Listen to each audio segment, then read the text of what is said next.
여드름을 치료해야 되는 이유는 딱 하나입니다.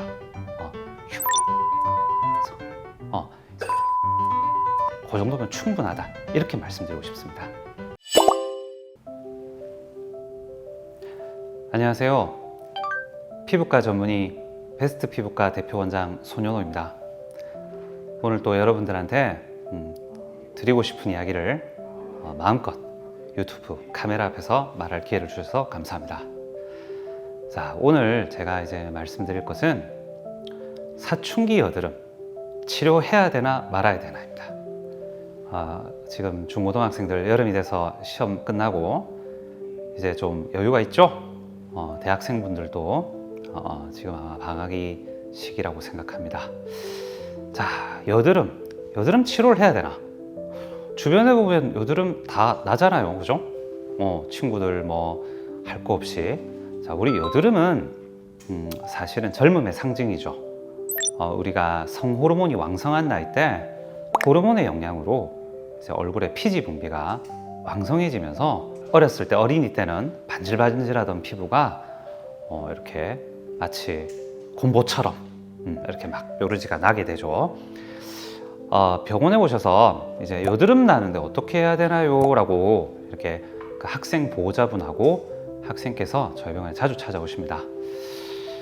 자, 저는 이런 그 나이에 따라서 조금 다른 이야기를 드려요.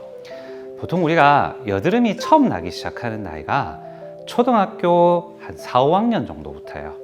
그리고 우리가 대학생이 될 때까지 여드름이 계속 납니다. 20대가 지나면 여드름이 안 날까요? 꼭 그렇진 않아요.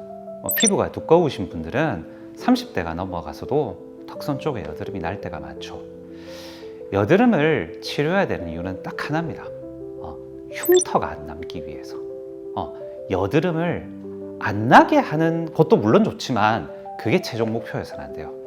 왜냐면 이제 여드름은 결국 나이가 들면 나지 않거든요. 자, 여드름을 치료하는 목표는 흉터를 만들지 않는 거다. 이게 왜 중요하냐고 하면요, 우리 흉터가 생기면 사실은 완벽하게 없듯이 돌아가기가 어려워요. 현재의 기술로는 말이에요.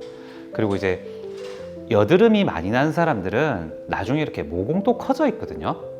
모공이 피부과에서 치료하는 영역 중에서 어떻게 보면 가성비가 가장 나쁜 영역이에요.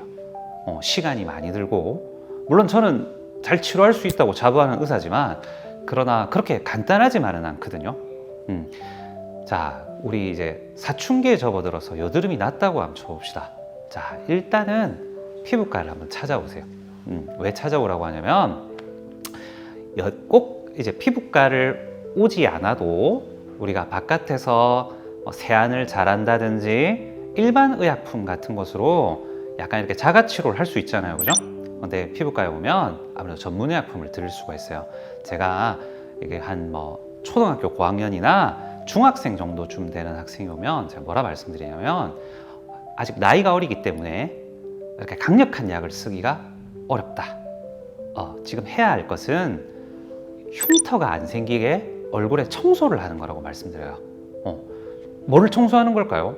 당연히 모공 속의 피지겠죠. 여드름은 모공 속에 피지가 차는 거잖아요, 그죠? 이렇게 빨갛게 곱는 거, 피지가 차고 암골 보면 상관이 없는데, 그러니까 곰지 않고 딱 면포 상태, 화이트헤드, 블랙헤드 상태에서는 이렇게 그 어떤 흉터가 되지가 않거든요. 근데 이렇게 빨갛게 곰기 시작하면 그거는 흉이 되는 거예요. 그 빨간 자국이 우리가 청소가 되고도 남아서 이렇게 들어간 흉터를 만들 수가 있어요.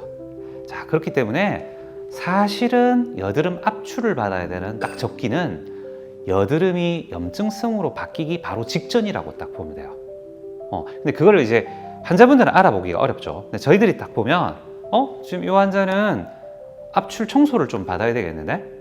그럼 청소를 받으면, 청소는 스케일링을 말하는 거죠. 피부과 관리실에서 받는. 받으면 여드름이 안 나냐? 아니요, 계속 나요. 우리가 청소를 해도 계속 더러워지는 그런 무슨 방이나 공간처럼 얼굴도 마찬가지야. 그런데 청소를 안 하면 안 돼요. 왜? 쌓이면 문제가 되거든요. 흉터가 생기면 나중에 돈을 많이 들여서 복구할 수 있을 거라 생각하잖아요. 흉터 치료가 굉장히 길고요.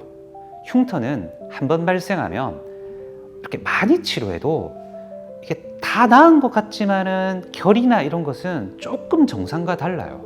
그렇기 때문에 흉이 생긴 다음에 해결하겠다는 생각보다는 조기에 안 생기게 해야 된다는 마음가짐이 훨씬 더 중요합니다. 자, 그래서 제가 오늘 말씀드리려는 이야기는 여드름 치료의 기본, 특히 사춘기 여드름 치료의 기본은 다른 게 아니라 바로 스케일링이라는 거예요. 스케일링, 그러니까 압출. 가끔씩 병원에 오셔서 보호자분들이 스케일링 받으면 붉은 흉이 남는 거 아니에요? 이렇게 많이 물어보시거든요. 아니에요. 청소를 하고 붉은 빛이 남는 게 아니라 여드름이 있었기 때문에 붉은 빛이 남는 거예요. 그러니까 비유를 하자면 불난 집에 불이 나서 재가 남은 거지 소방관이 불을 꺼서 재가 남은 게 아니에요. 어떤 말인지 아시겠죠? 그렇기 때문에 제가 이 영상을 보고 있으신 중고등학생 여드름 환자분들한테 일단 강조하고 싶은 첫 번째는 스케일링이 중요하다. 자, 그리고 내가 스케일링 받을 정도가 아니라면 또 스케일링을 받는 동안에도 중요한 것은 바르는 약과 꼼꼼한 세안입니다. 세안 잘 하고 계신가요? 아침 저녁으로 세안을 하시되 저는 가급적이면 클렌징 폼을 이용하는 게 좋다고 말씀드려요. 미지근한 물이 중요한데 그 이유는 미온수여야지 모공이 열리기 때문이죠.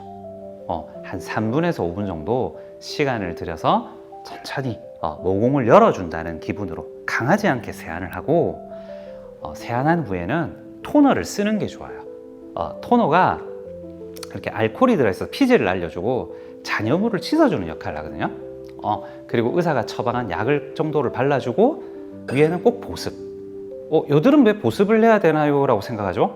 얼굴에 어차피 기름이 많은데 왜 기름을 또 붓지? 라고 생각하지만 보습이 잘 될수록 여드름이 더 심하지 않게 올라와요. 흉도 덜 지고요. 그래서 저는 사춘기 여드름 치료의 기본은 스케일링이라고 생각합니다.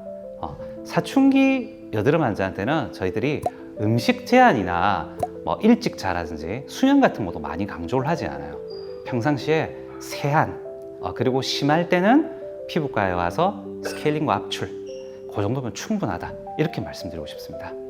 자, 오늘 말씀드릴 주제는 여기까지입니다. 감사합니다.